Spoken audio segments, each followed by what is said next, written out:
Clowns are creepy no matter what. But Pennywise, the dancing clown who tracks down and torments the children of Derry, Maine, in It is deeply disturbing. Hello. As animators, our job was to ramp up the creepy and terrifying moments. Whenever Pennywise had to shapeshift or grow creature arms or bend and twist in unimaginable ways, we would augment the actor performance with 3D creature pieces, morph different creatures together, or take the character over completely digitally. One of the freaky things that Pennywise does is bring out his shark-like gums and rows of teeth more than a few times in the movie. Here is how we developed what we called the kill mouth. Here we're looking at an early concept art that we received. The first step was to translate this concept art into a 3D concept art. The visual effects artist devised a ribbon-shaped rig that multiplied the number of teeth inside the mouth. The teeth rig was completely hand animated. Teeth by teeth, actually, we had the control to individually scale them, move them to create really like a fine-tuned performance.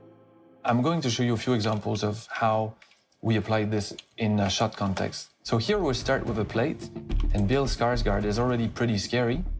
And based on the tracking of the head, we create a performance where we open the mouth wider, spread the teeth, and this is a final comp of that same shot. Now let's look at a different one. Here we're looking at the animation pass, again, starting from the tracking of the head. As you can see, the actor was already drooling somewhat. So in order to seamlessly blend our CG with the live action, we had to simulate dripping digital drool. This is a very iconic shot in the movie, actually. Great performance from Bill, and we just want to take this to the next level by using the kill mouth.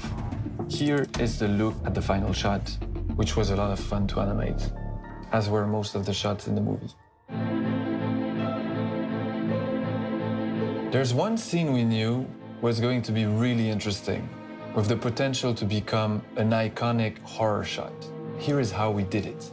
As you can see here, the actor was shot lying on his back, held by wires that would pull him out of the fridge, rotate his body as he stepped out. The director explained his vision to us. Basically what he wanted was to have Pennywise jammed inside the fridge, very much like a compacted car, that would unfold, untwist, pop his bone back into place as he emerged and walked to camera. So here, you're looking at what we call the staging pass, and basically we're just looking at key poses and validate with the director that we are going in the right direction.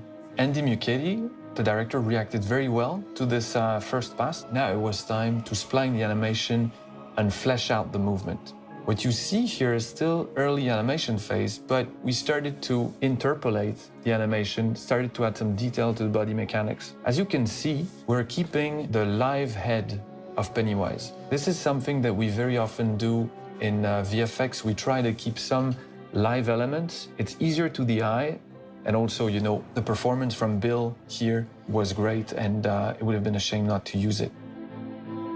I want to point your attention to something that's happening with the cable. Bill is entangled in the wires that pulled him out of the fridge, so he's got to rotate his head back, which makes for a weird movement.